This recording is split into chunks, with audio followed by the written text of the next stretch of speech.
Vamos abrir a palavra de Deus, Gálatas, capítulo de número 5. Nós vamos fechar o capítulo 5 e abrir o capítulo 6 na noite de hoje. E na próxima semana vamos terminar a nossa série de estudos no livro de Gálatas. Você conhece alguém espiritual? Alguém que tem o ar de espiritual?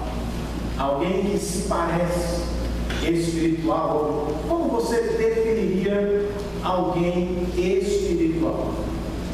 Lá em casa, muitas vezes, Sofia é a espiritual da nossa família. Outro dia eu estava bem preocupado com o que pregar. Uma igreja que me convidou para falar, e eu passei algum tempo orando, passei outro tempo pensando, e outro tempo passando os meus sermões e tentando escolher o que pregar. Não consegui. Recorri a Sabrina e disse: Sabrina, eu não sei o que devo pregar na igreja tal. Antes que Sabrina me respondesse, Sofia me gritou do banheiro: para, eu sei. Fique tranquilo, pai. Não desista. O mais importante é ler a Bíblia.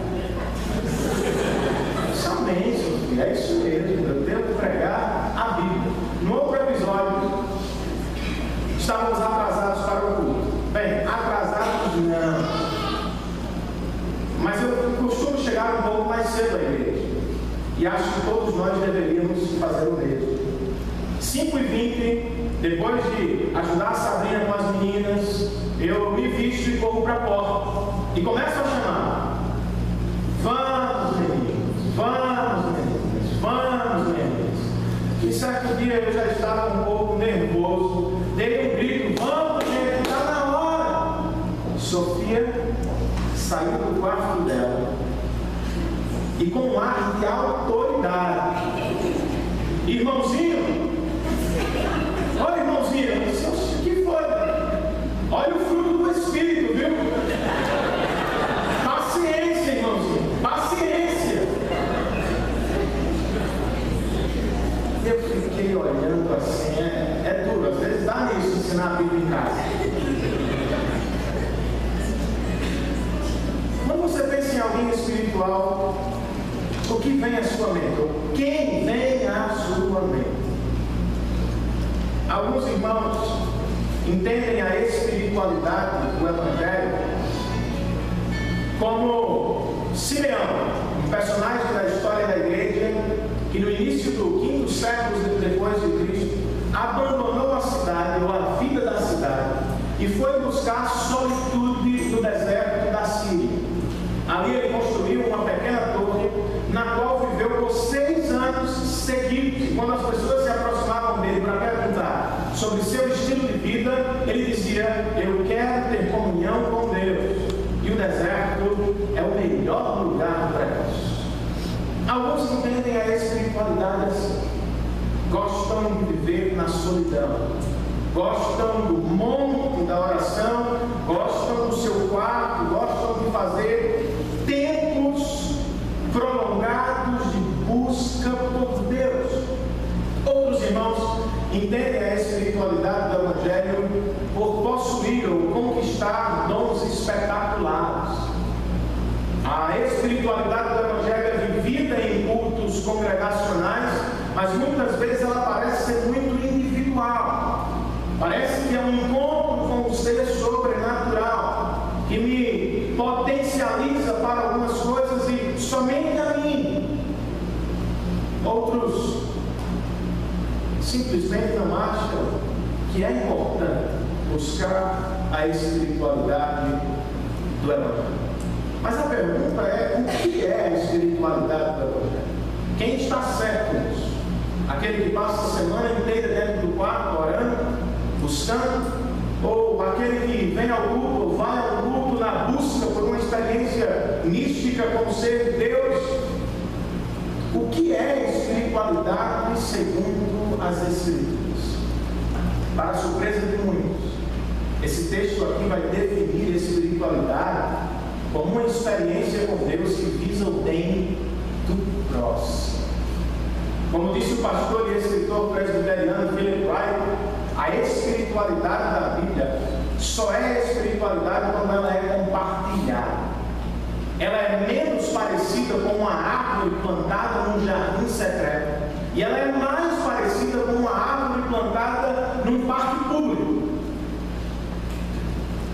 porque ela tem como propósito abençoar o outro. Para Paulo, para a Bíblia, para Deus, a espiritualidade é uma experiência que visa o bem do próximo. É muito mais coletiva do que individual. E é sobre isso, sobre a verdadeira espiritualidade, que o texto que vamos estudar hoje vai falar. Convido você a me acompanhar na leitura. Gálatas capítulo 5, verso 26. Vou começar pelo 26, que é o último, não porque Tiago o deixou para trás semana passada, mas porque a gente combinou assim. A maioria dos estudiosos entende o verso 26 como estando na seguinte sessão, na sessão do capítulo número 6. Você vai entender por quê. Verso 26 diz assim: não sejamos presunçosos, provocando uns aos outros e tendo inveja uns dos outros. 6:1. Irmãos, se alguém for surpreendido em algum pecado, vocês, que são espirituais, deverão restaurá-lo com mansidão. Cuide-se, porém, cada um, para que também não seja tentado. Levem os fardos pesados uns dos outros. Este foi o verso da memorização da minha casa ao longo desta semana. Olha que lindo. Levem os fardos pesados uns dos outros, e assim cumpram a lei de Cristo. Se alguém se considera alguma coisa, não sendo nada, engana-se a si mesmo.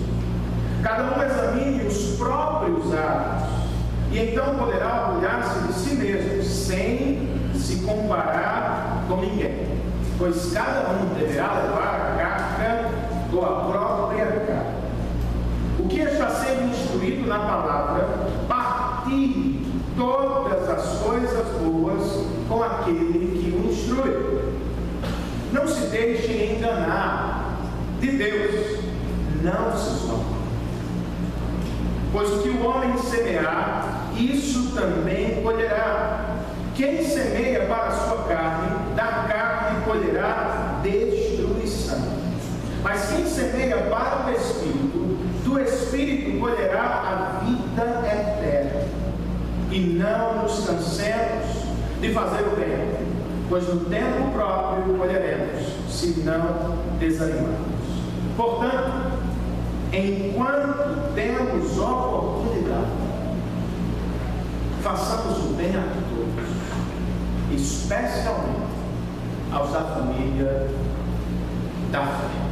Vamos orar? Senhor, nós queremos te render graças por esta oportunidade tão rica de sentar para ouvir a tua palavra. Muito obrigado, porque o Senhor nos escolheu para esta dádiva no dia de hoje. Muito obrigado por este louvor, pelos louvores que cantamos ao Senhor. Receba o nosso louvor, Senhor. Muito obrigado por aqueles que nos ajudaram a louvar. Que o Senhor agora fale aos nossos corações poderosamente. Alcança-nos nas nossas dificuldades, resolve os nossos dilemas, esclarece o nosso caminho, por favor, Senhor, e abençoa-nos com a verdadeira espiritualidade, a espiritualidade segundo o Evangelho. É assim que nós te oramos, em nome e por amor de Jesus Cristo. Amém. Amém.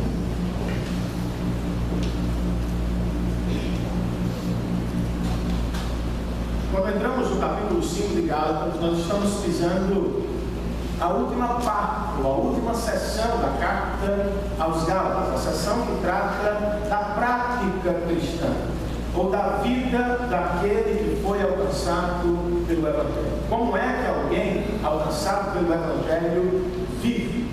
Paulo começou o capítulo 5 com a metáfora da corrida. O cristão é alguém que está correndo a carreira ou a corrida do Evangelho, a fim de não se desviar, a fim de permanecer no caminho ou na corrida do Evangelho. O cristão deve manter os seus olhos em Jesus. Mais do que isso, Paulo nos diz que o cristão deve manter os seus olhos na mensagem de Jesus. E também o cristão deve manter os seus olhos no amor de Jesus. Ele não pode correr a corrida cristã perdendo de Jesus sua mensagem e o seu amor de vista. Ele deve correr sem tirar os olhos de Jesus. Depois da corrida, Paulo nos apresentou a luta do Evangelho. No segundo parágrafo do capítulo 5, ele falou sobre o conflito entre a carne e o Espírito. O cristão é alguém que vive lutando contra a sua carne. O cristão é alguém que vive andando no Espírito ou pelo Espírito Santo. Quanto mais ele busca o Espírito Santo, mais ele mortifica, mata, anula a sua carne. O resultado de uma vida assim, que corre a corrida do Evangelho e que luta a batalha do Evangelho, é o que nós temos no verso 22, conhecido como fruto do Espírito. Alguém habitado e guiado pelo Espírito é alguém que tem características assim: amor, alegria, paz, paciência, amabilidade, bondade, fidelidade, mansidão e domínio próprio. O cristão revela estas marcas porque ele foi alcançado pelo Espírito Santo de Deus. Mas antes que alguém tenha a noção de que a espiritualidade cristã é apenas individual, ou é apenas uma experiência com o indivíduo, Paulo nos apresenta outra realidade do cristão: seus relacionamentos interpessoais. E aqui, na sessão que hoje vamos estudar, ele vai nos dizer que a espiritualidade do Evangelho, ela é vista, desenvolvida, praticada no meio da igreja e para o bem da igreja.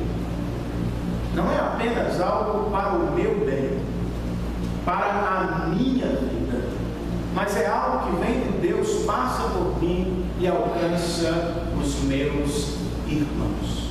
Então, segundo esta sessão, o verdadeiro Evangelho produz cristãos espirituais que vivem para o outro, para a igreja, para Deus, para o seu bem. A pergunta é: o que significa ser um cristão espiritual?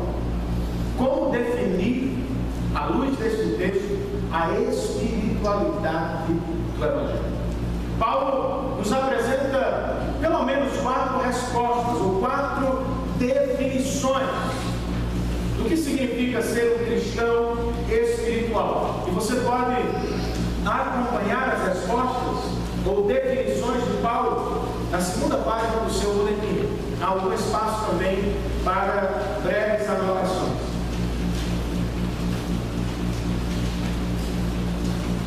O que significa ser um cristão espiritual?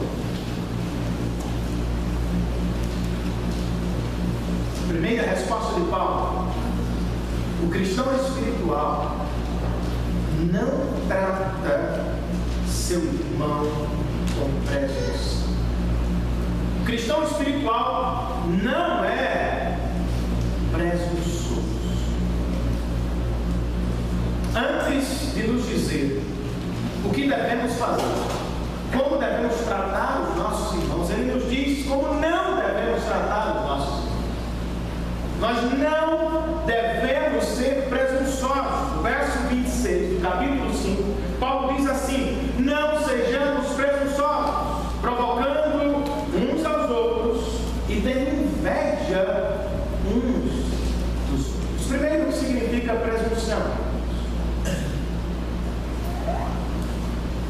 O adjetivo grego que Paulo usa aqui aponta para alguém que tem uma falsa impressão de si. Aponta para alguém que vive uma ilusão acerca de si mesmo. Alguém que pensa mais do que deve pensar acerca de si mesmo. Presunção é o mesmo que estar convencido de maneira equivocada acerca de si mesmo. E qual é a relação disso então? Ser convencido com o meu próximo. Paulo diz que a presunção, ou estar equivocadamente convencido acerca de si, destrói relacionamentos, machuca pessoas. Porque a presunção desemboca em duas formas de pecado.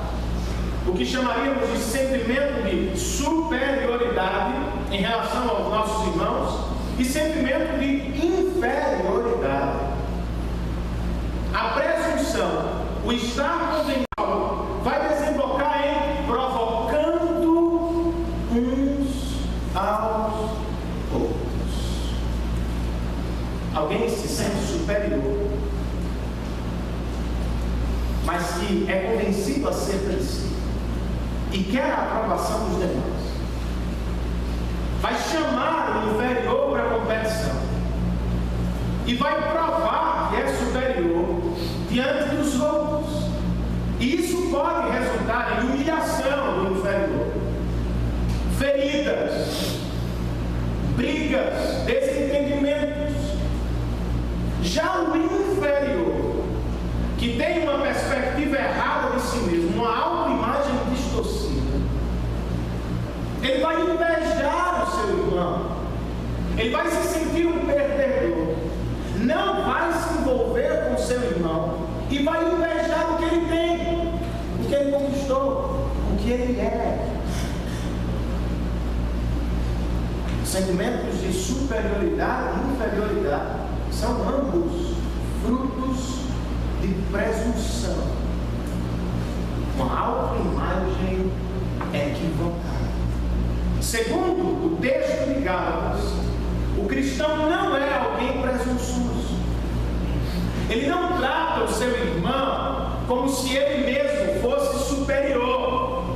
Ele aprende como evangelho que deve tratar o seu irmão como superior, e não como se ele fosse o cara. Ao mesmo tempo, segundo o evangelho pregado por Paulo aos Gálatas, o cristão não precisa se sentir inferior, não precisa invejar o próximo ou seu irmão, porque o seu status diante de Deus é o seguinte: agora mesmo ele é filho do Deus Altíssimo. Por que invejar alguém quando sou filho de Deus, herdeiro do reino futuro? Quer ser um cristão espiritual, meu irmão? Trate da presunção do seu coração. Lute contra o que Timothy Keller chama de a luta ou a fome por honra pessoal. Quando ele fala sobre honra pessoal, Timothy Keller está pensando nas milhares de pessoas que vivem para conquistar a aprovação dos outros, vivem para demonstrar valor aos outros, vivem para conquistar a atenção dos outros. É como se o seu valor dependesse da aprovação do outro. Qual é o problema? Se sou superior, ou se me acho superior, eu vou humilhar, eu vou chamar alguém para a conversa, e eu vou machucar essa pessoa. Se sou inferior, eu vou olhar para o meu irmão e vou me sentir um perdedor, vou invejá-lo, vou me distanciar dele, ou seja, a presunção, seja na superioridade ou inferioridade, ela resulta em quebra de relacionamentos. Como é que a gente trata isso à luz do Evangelho?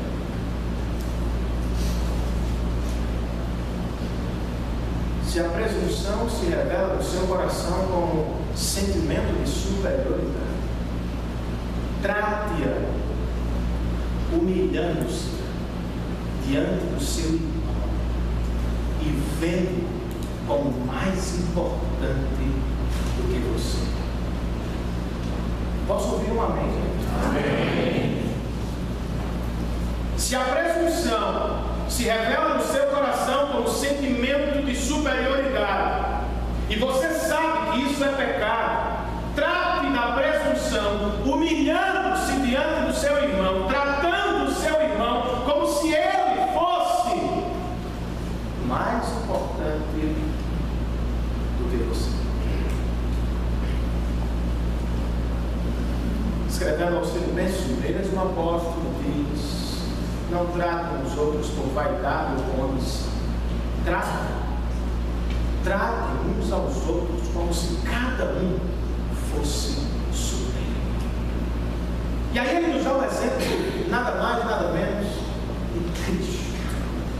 Siga o exemplo de Cristo, que sendo Deus, se fez homem, sendo rei, se fez servo, tendo todo o poder, entregou a vida para ganhar pessoas que eram infinitamente, em qualidade, natureza, inferiores. Quer tratar da presunção do seu coração? Humilhe-se e trate o seu irmão como se ele fosse mais valioso ou importante do que você. Mas e se o seu caso é o outro? Constantemente você se vê como inferior, como um perdedor, menos valioso. Como é que você trata isso? Lembre-se do seu status. Agora mesmo, você é filho de Deus Todo-Poderoso. Você é filho, como diz alguns, e isso é verdade. Você é filho do Rei do Universo. Você não precisa de toda a aprovação do mundo. Você não precisa viver como se o seu valor dependesse da aprovação de todo mundo. Há pessoas que não vão aprovar você, há pessoas que não vão gostar de você, há pessoas que vão olhar para você de cima para baixo, e daí? O que importa não é que todos pensam o mesmo. O que importa é o que ele pensa.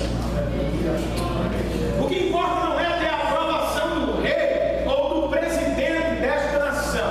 O que importa é que agora mesmo eu sei, eu fui aprovado por Deus na pessoa de Jesus Cristo.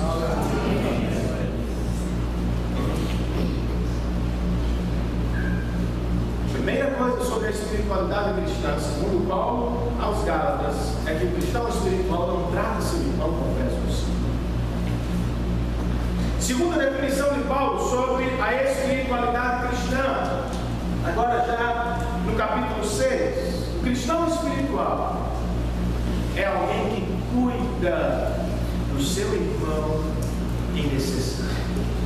Posso ouvir um amém? Amém. O cristão espiritual é alguém que cuida do seu irmão em necessidade. Depois de nos dizer o que não fazer, ele começa agora a falar sobre o que devemos fazer. Ele abre com uma situação. O verso 1 é uma situação.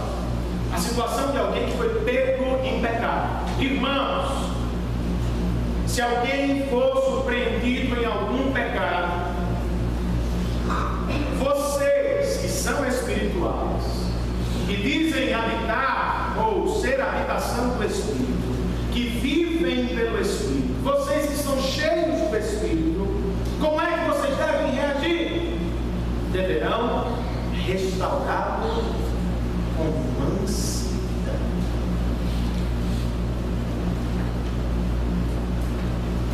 Como um cristão espiritual reage diante do pecado do seu irmão?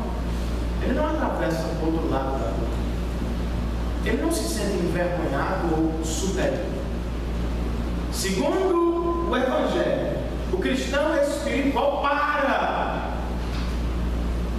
para cuidar de alguém que está caído, amarrado, de alguém que foi enganado pelo pecado. Ele não passa lá, ele não finge que não viu, ele não aponta o dedo, ele para, e porque é espiritual, ele cuida do seu irmão, ele restaura o seu irmão. A palavra restaurar aqui vem do grego clássico, era usado pelos médicos que tinham por profissão e desafio colocar os ossos no seu devido lugar. Paulo diz: o cristão deve ser alguém que se ocupa em levantar o caído, mas ele deve fazer isso com cuidado, mansidão e com humildade.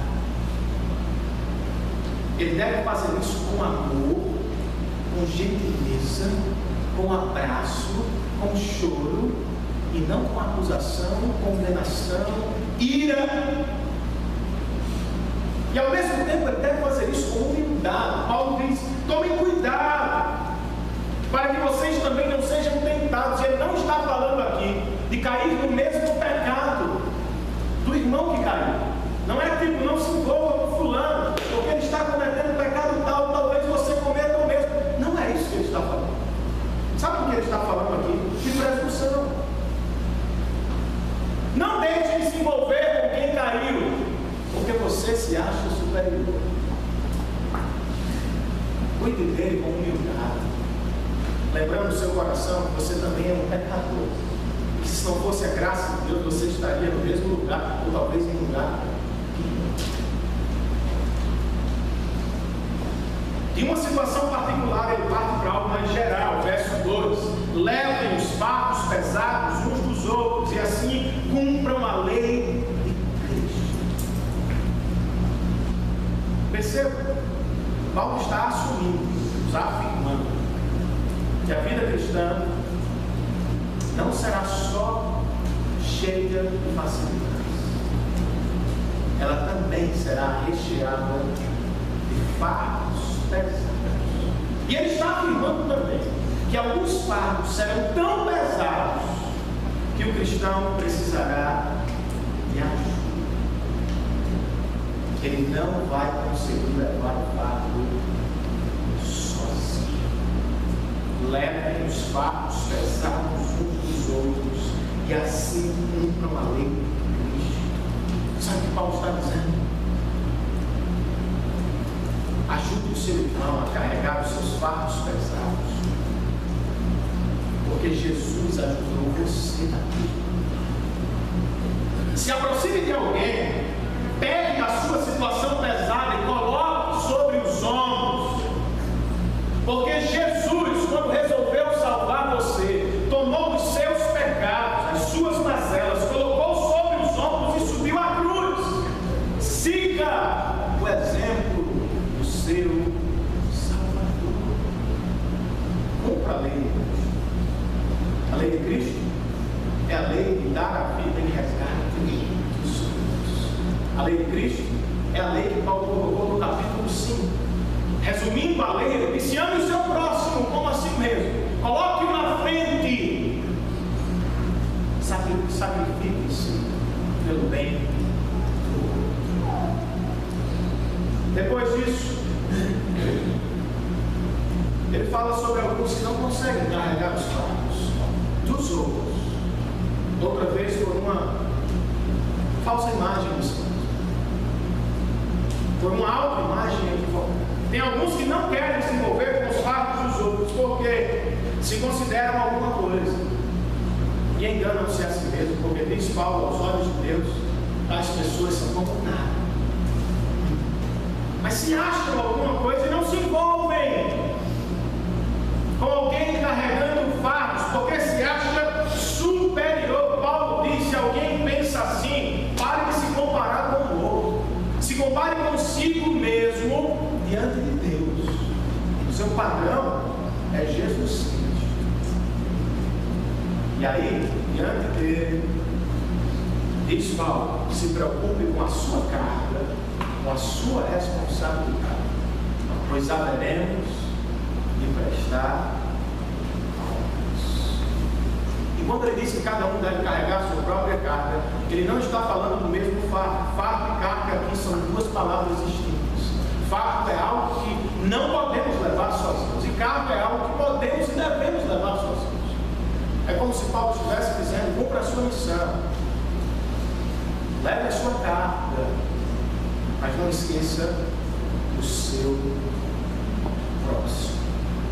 O cristão espiritual é alguém que cuida do seu irmão em necessidade. Como é que nós aplicamos esta parte das Escrituras? Eu sugiro 3 caminhos. Primeiro, seja um cristão espiritual e viva para levantar o caído. Terceiro, cristão espiritual, meu irmão, faça disso o seu ministério. Viva para levantar o caído. Alguns viram a cara: não quero me envolver com fulano. Outros fingem que não viram nada. Não vi nada. Não sou responsável pela vida.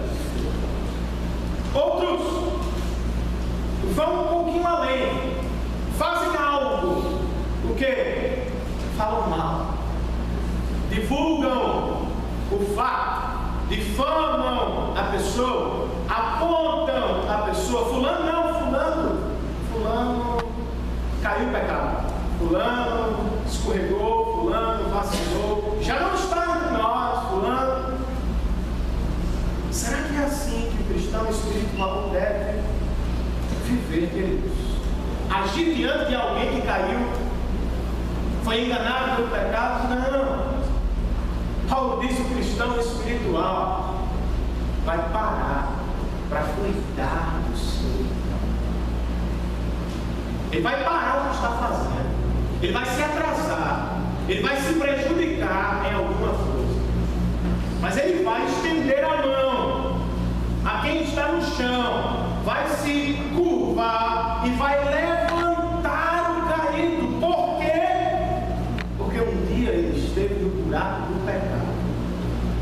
O Senhor estendeu a sua mão para salvar. É assim que nós devemos viver. Eu preciso parar e cuidar do meu irmão. O crente que caiu não precisa de isolamento ou de amputação. Ele precisa de restauração. Que o seu ministério não seja o da condenação, mas que seja o da restauração. Amém, queridos? Amém. Segundo caminho, seja um cristão espiritual para carregar os fardos dos seus irmãos. Alguns irmãos dizem: não vou compartilhar. Conheço vários assim, porque senão vou revelar um sinal de fraqueza espiritual. Sou forte, eu não posso. Perdem a bênção de receber o toque e o carinho da igreja. Outros dizem: não vou ajudar, porque Jesus já consegue carregar todos os fardos. Desculpa, esfarrapado. De fato, Jesus carregou os nossos piores fardos, mas Ele resolveu carregar alguns sobre os ombros dos nossos irmãos.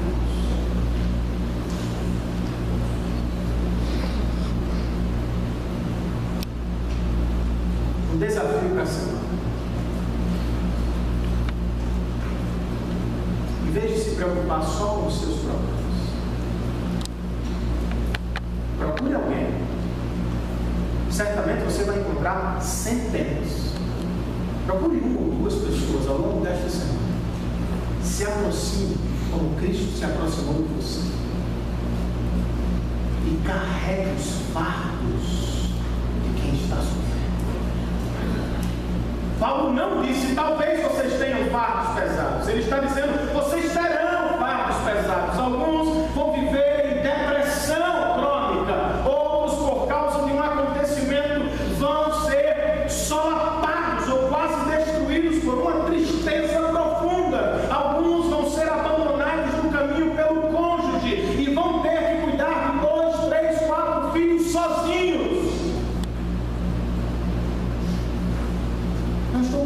analisando a desgraça, eu estou olhando para ela. E aí o que eu faço, irmãos? Eu finjo que a minha irmã não tem problemas. Eu digo, a paz do Senhor, querida, e vou embora para minha casa como se não pudesse fazer nada. Há irmãos entre nós que estão doentes, enfermos e precisam da sua visita, da sua oração, da sua ligação. Há irmãos entre nós que precisam do seu apoio, da sua ajuda. Há irmãos entre nós que carecem de alguém para lhes carregar o fardo. Procure alguém. Você vai encontrar. E em vez de se afastar, se aproxime. Porque foi isso que Cristo fez com você. Se aproxime. Veja que o mandamento aqui não é repar. Muitas vezes nós não conseguimos repartir. O mandamento aqui é: tome o fardo. Se coloque na condição de auxílio. No outro caminho, seja um cristão espiritual e cumpra a sua missão. Pare de apontar o irmão. Pare de se comparar a, B, C, D. Pare de falar de quem faz assim, quem faz assim. Cumpra a sua missão. Pois é o que Deus exigirá de nós diante do trono do seu Filho. Certamente o salvo não será julgado para condenação, mas ele ainda assim enfrentará o julgamento. E segundo as Escrituras, é o julgamento das obras. Quando Jesus vai nos perguntar: e aí? Fizeste o que a fulano de tal? Ele estava com sede, ele estava com fome, ele estava preso, ele estava no buraco. O que foi que você fez? Que Deus tenha misericórdia de nós, e que Ele produza em nós uma espiritualidade que abençoe o próximo. Porque se ela for apenas individual, saiba disso, ela não é verdade. Amém? Amém. Terceira definição de Paulo sobre a espiritualidade do Evangelho. O cristão espiritual reparte o que tem consigo. Prepare o bolso, meu irmão.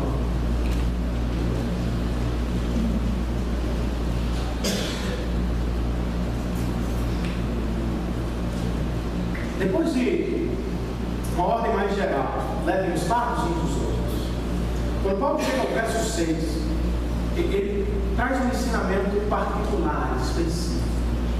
O cuidado com os pastores, o cuidado com os missionários, o cuidado com o líder do seu filho, o cuidado com quem canta, o cuidado com quem está na África, o cuidado dos obreiros do reino de Deus.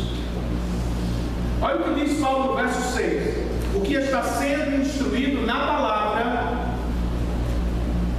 o aluno partilhe todas as coisas boas com aquele que o instrui.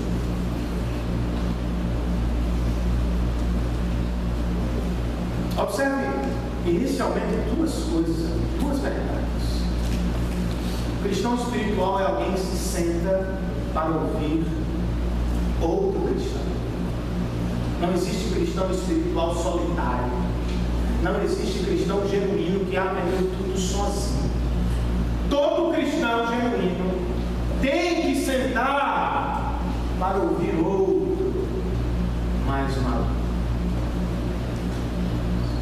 Não existe isso de cultuar sozinho no meu quarto todos os dias da minha vida. Ao mesmo tempo, note a apresentação do trabalho pastoral aqui. Um pastor verdadeiro, um pastor espiritual, um pastor segundo as Escrituras, é alguém que se ocupa a estudar e ensinar a palavra de Deus. Essa é a principal tarefa do pastor. Até quando ele não está por trás do púlpito, até quando ele está na sua casa tomando um café, até quando ele se senta com você na hora do almoço para conversar sobre vários assuntos,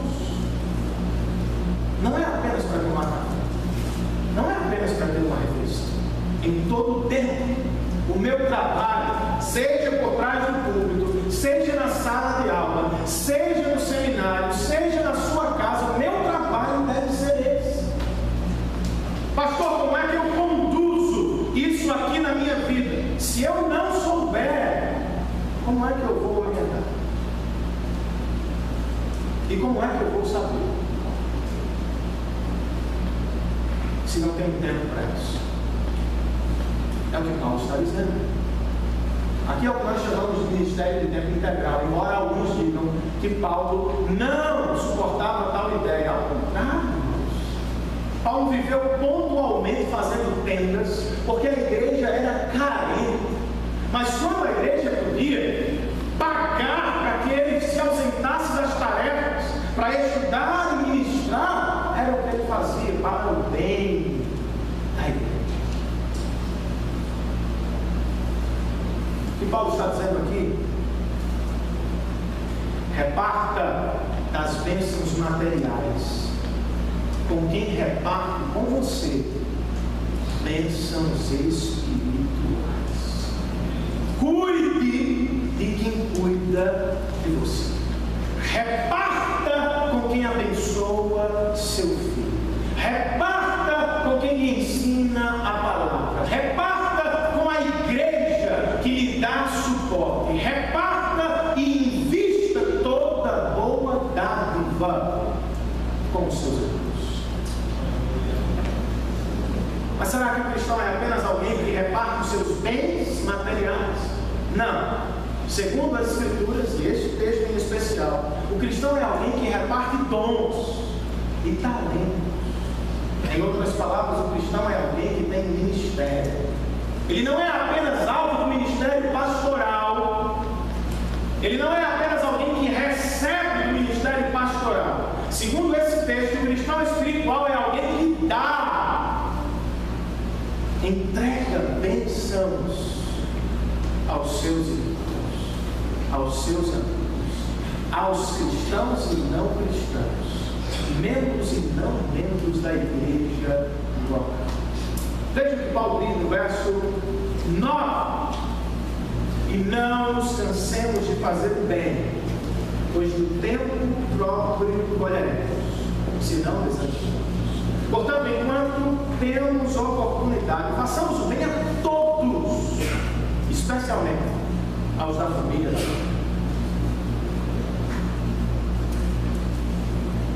O cristão é alguém que desenvolve o ministério, o serviço cristão para o bem do outro.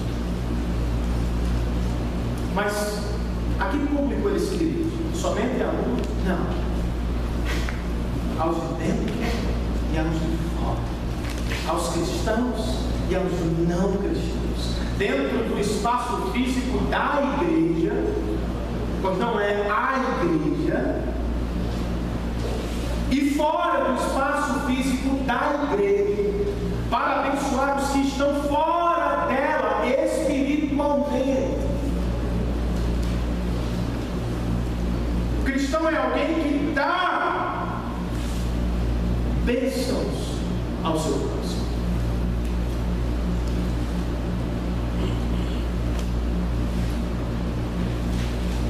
E diante disso eu vejo duas marcas da verdadeira espiritualidade, marcas que devemos buscar. O cristão espiritual é alguém generoso, é alguém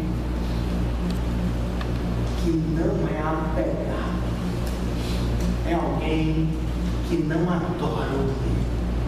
O cristão espiritual é alguém que entende que tudo que tem veio de Deus e deve servir o reino de Deus.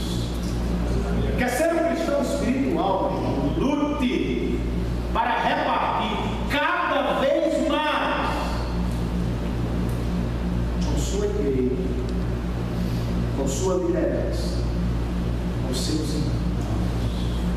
Como é que a gente faz isso, gente? Ou como é que a gente luta para abrir a mão e para investir mais? Lute contra a concepção errada do consumo religioso. Muitas pessoas entram por templos religiosos todos os domingos, para consumir bênção, para receber benefícios do Evangelho. São aproveitadores, interesseiros. Segundo as Escrituras, o cristão não é apenas alguém que recebe como parte da família de Deus, ele está aqui para dar também. Amém, querido? Amém. E ele não faz isso como um pagamento ao pastor, como um pagamento ao zelador, como um pagamento ao ministro de louvor, como um pagamento ao missionário. Não, ele faz isso como comunhão, irmãos. Preste atenção na palavra que Paulo usa. Ele diz partilhe. Esta é a famosa palavra koinonia, que significa comunhão. Paulo está dizendo: reparta, suporte o ministério da igreja, reparta cada vez mais, não como pagamento, mas como irmandade, fraternidade. Eu tenho sido abençoado nesta igreja, então eu vou cada vez mais abençoar esta igreja. Esta igreja tem se envolvido ou existido para o meu crescimento espiritual também. É aqui que eu tenho aprendido, é aqui que eu escuto a palavra de Deus, é aqui que eu louvo, é aqui que eu vou para a escola bíblica, é aqui com os meus irmãos. Então eu invisto aqui, antes de investir em qualquer outro lugar, em qualquer teleevangelista. Até porque você não pode saber para onde está lá, com o que estão gastando. Dentro da sua igreja você pode, deve. Mais fácil observar e perceber. Mas a generosidade não é a única marca da espiritualidade. Aqui nesse texto, o ministério cristão é uma marca da espiritualidade. Você tem algum? Qual é o seu serviço cristão? Quais foram os dons e talentos que Deus entregou a você? Em que ministério da igreja local você se encontra engajado? Se ainda não se engajou, você ainda não sabe, procure um dos nossos líderes. No boletim há vários deles. Procure um dos nossos líderes e se ofereça. Não espere ser chamado. Se ofereça para o serviço cristão. O cristão espiritual não fica como se estivesse dentro de uma loja esperando um contato via e-mail, ou sei lá o quê. Quando me chamarem eu vou servir, meu irmão. O cristão espiritual vê a necessidade diante de si, arregaça as mangas e cai para dentro. Em vez de ficar, se me chamarem eu vou, venha. Se ofereça, se apresente. Há muita necessidade aqui. Muito feliz com uma família que chegou entre nós há algum tempo e foi visitar o nosso trabalho lá na comunidade dos irmãos. Há meses que uma mãe lá clamava por um professor de adolescentes, especialmente as meninas, e eu ficava me virando com quem aparecia. Mas graças a Deus, uma família que chegou entre nós no início do ano foi ao nosso trabalho, viu a necessidade e na sexta seguinte, irmãos, já estava dentro de uma sala, pregando e ensinando a palavra de Deus. Será que ela é especial? Ou será que simplesmente ela viu a necessidade disso e disse: aqui, Senhor, como cantamos hoje? Mas há uma realidade do ministério que não gostamos muito: o desânimo, a falta de motivação. Paulo diz aqui: em algum momento vocês se cansarão, o desânimo vai surgir, eu vou desanimar, vez por outra eu estou assim. cansado. Porque muitas vezes não vejo fruto do meu trabalho. Muitas vezes deposito numa pessoa e expectativa, espero, digo, vai dar certo. De repente não dá certo. E aí o seu coração fica desanimado. O que é que a gente faz? A gente se volta para promessas, ou para as promessas de Deus. E aqui está uma. Aqui tem uma promessa. Não nos cansemos de fazer o bem, pois no tempo próprio, no tempo do Senhor, nós colheremos. Amém. É no tempo de Deus, irmãos. É no jeito de Deus. É quando o Senhor assim quiser. Meu trabalho é jogar a semente. O resultado, a colheita, depende dele. Passei um ano falando de Cristo como colega, no meu primeiro ano nos Estados Unidos. E em vários momentos eu me dei por perdido. Vez por outra ele desdenhava da mensagem. Fazia pouco caso do que eu falava. E eu cheguei a desistir dele. Graças a Deus que o Senhor não desiste dos seus. Ele voltou ao Brasil, é comigo brasileiro, voltou ao Brasil. Viveu algumas experiências. E certo dia eu estou na igreja, sentado nas primeiras cadeiras. E eu só escuto alguém gritando: Renan! Meu Deus do céu, eu paguei todas as minhas contas. Quem será? Era esse meu amigo. 4 anos depois, ele entrou pelas portas da igreja, correu, veio ao meu encontro e em lágrimas me disse: meu irmão, o Evangelho me alcançou. Eu sou um pregador do Evangelho. Ele disse que voltou ao Brasil, viveu algumas situações difíceis e durante as quais ele se lembrou: Renan me falou de Cristo, eu vou procurar Cristo. Hoje ele é um pregador de Porto Alegre. Louvado seja o Senhor por isso, irmão. Não é o meu tempo, não é o seu tempo. Precisamos ser fiéis ao nosso ministério. Os frutos vêm do Senhor. Amém, queridos? Amém. E por fim, para terminar, Paulo nos oferece uma última definição do cristão espiritual e da espiritualidade do homem.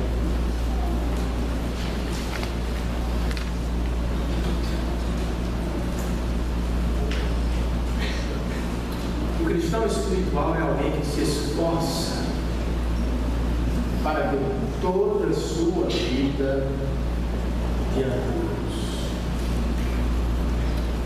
Ao longo de toda a carta, eu tenho enfatizado a graça de Deus. O cristão é alguém salvo pela graça de Deus. É alguém alcançado pela graça de Deus.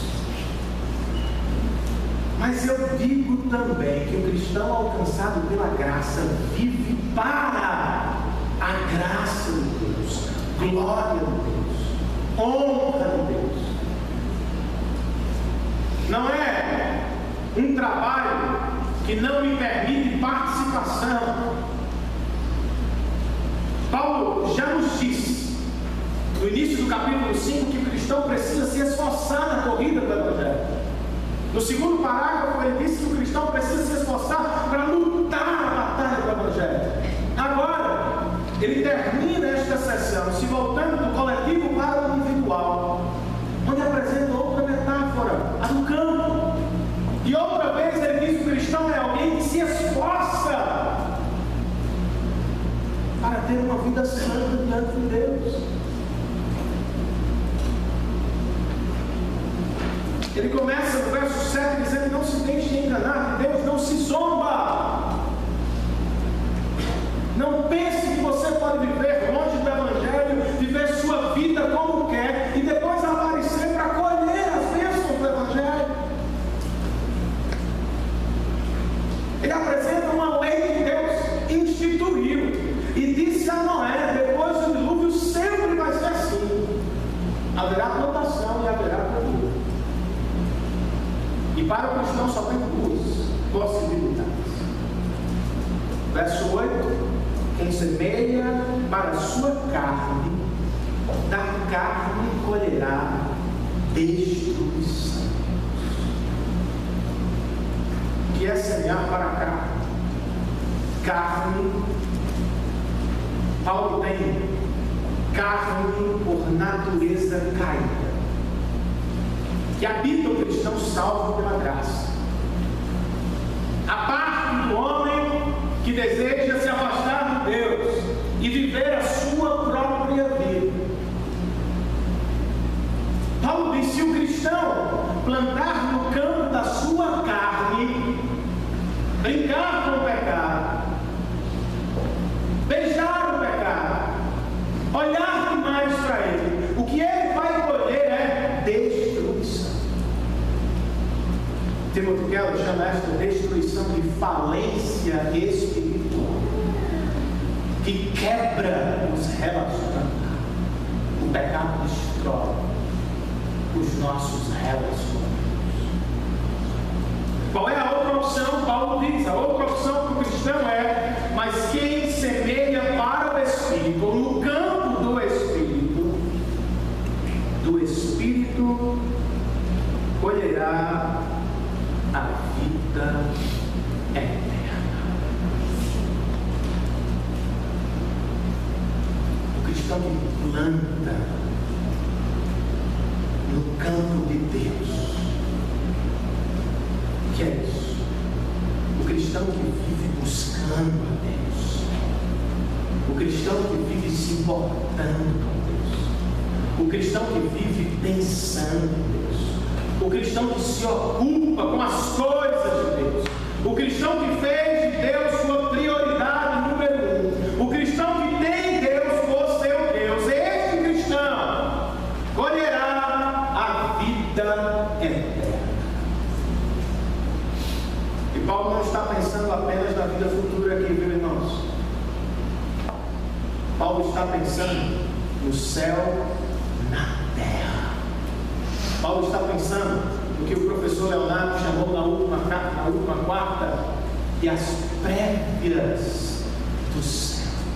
O cristão que planta em Deus, ele não espera a eternidade para colher comunhão e alegria na presença do Senhor. Ele começa hoje a desfrutar do que vai viver eternamente.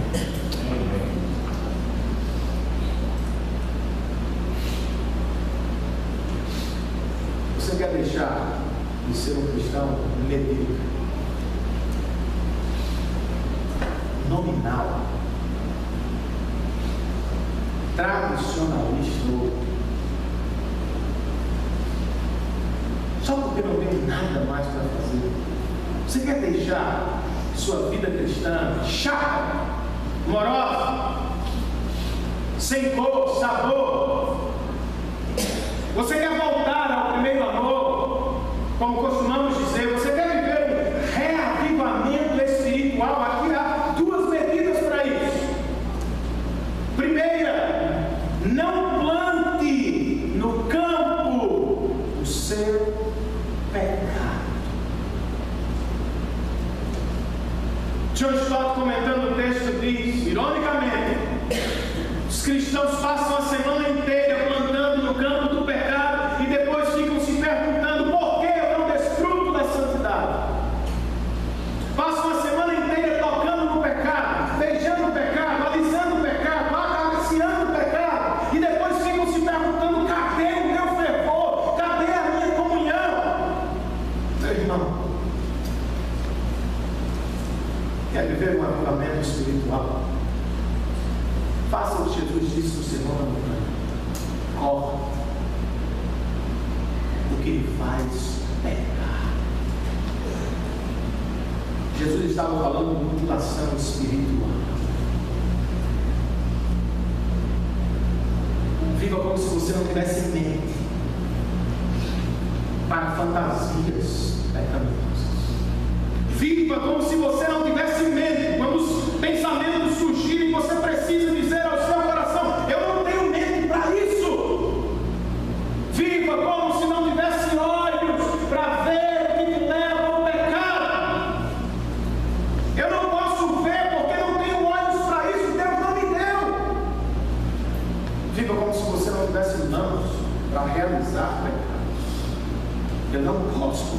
reino. Deus não te deu mãos para isso.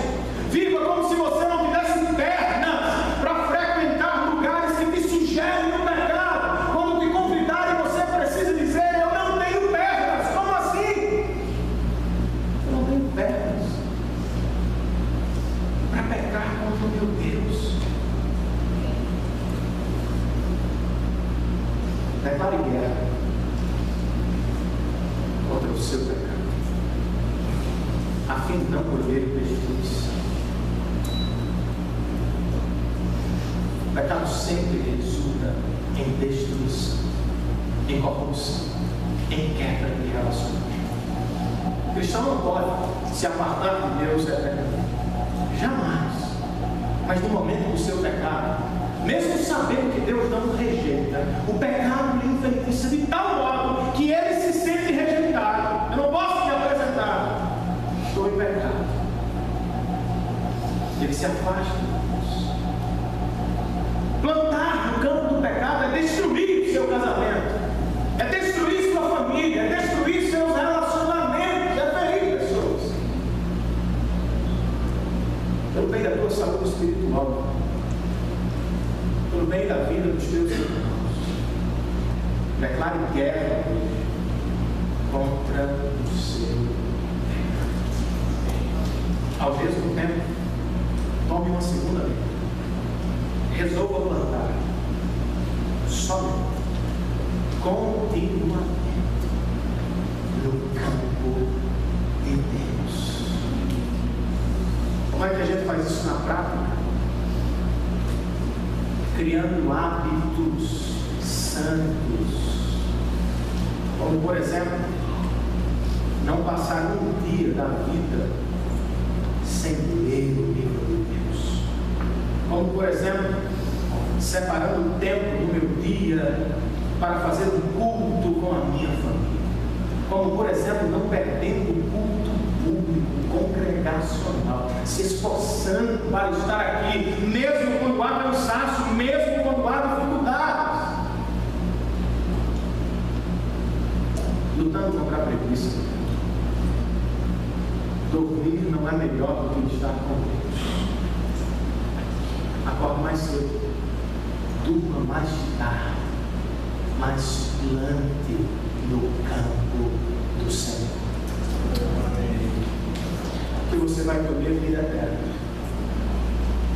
Não vida futura, vida eterna, qualidade de vida eterna. O céu vai começar para você na terra. Lampejos da glória vão se apresentar diante dos seus olhos. Será tão recompensador estar com Deus que você não vai querer perder um dia de encontro com o Senhor. Falando sobre John Erickson Tada, uma irmã que vive sobre uma cadeira de roda há décadas, mas que vive pregando o Evangelho e desfrutando dos lampejos do céu na terra, mesmo tetraplégico. John MacArthur, pastor e escritor, disse: eu conheço John há décadas, e o que me parece é que ela vive no céu há muito, mesmo amarrada a uma cadeira, mexendo apenas a face. Para ela, o céu não vai começar, o céu já começou, porque agora mesmo Deus, que é o melhor que existe no céu, já caminha com ela na terra. Faça o mesmo e você vai poder vida eterna. Amém, Deus. Amém. E convidar o culto de louvor.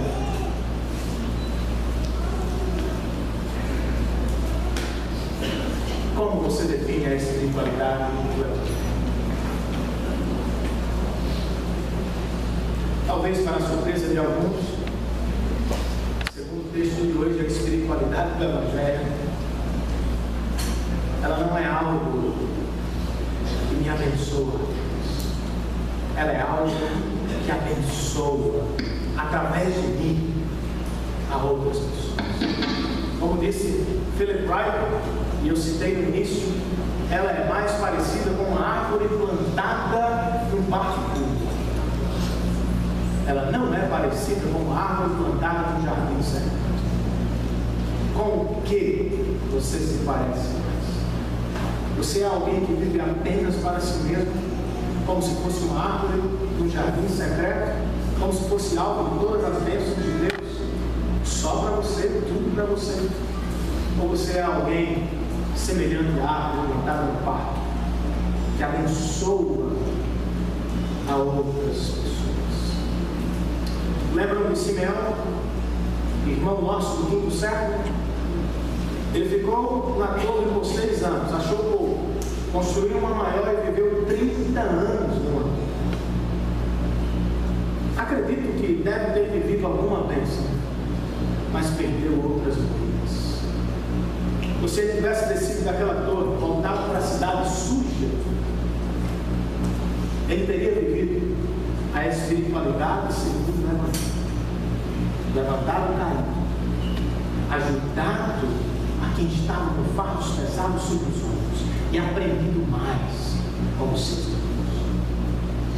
Simeão parece não ter aprendido tanto sobre a espiritualidade da minha casa vive num processo contínuo de aprendizado sobre a verdadeira espiritualidade.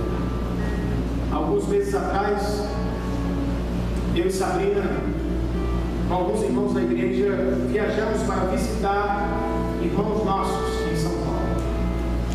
Ficamos hospedados numa casa, e nesta casa havia uma secretária.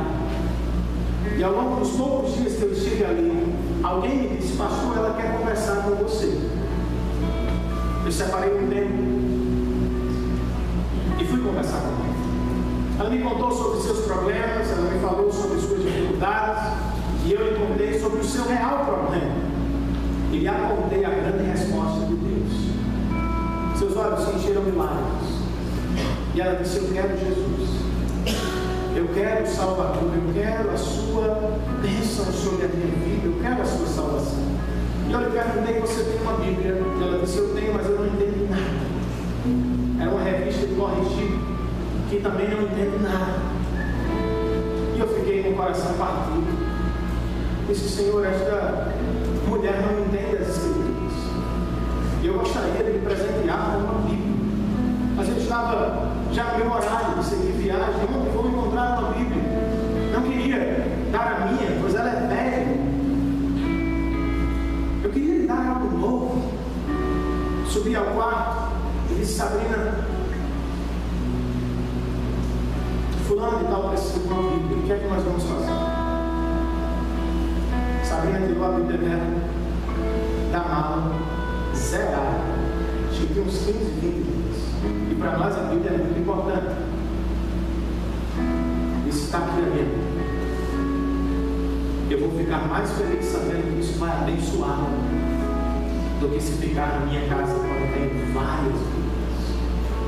Nós fizemos uma dedicatória, entregamos aquela Bíblia e esperamos que a palavra de Deus frutifique para a salvação eterna da sua família.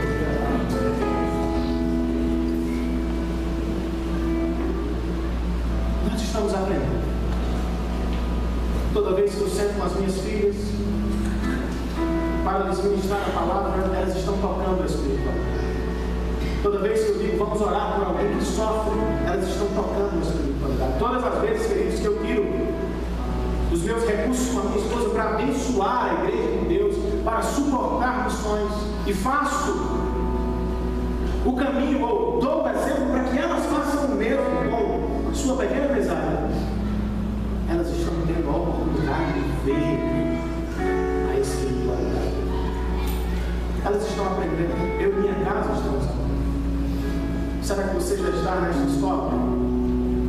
Será que você se acha matriculado na escola da espiritualidade do Evangelho?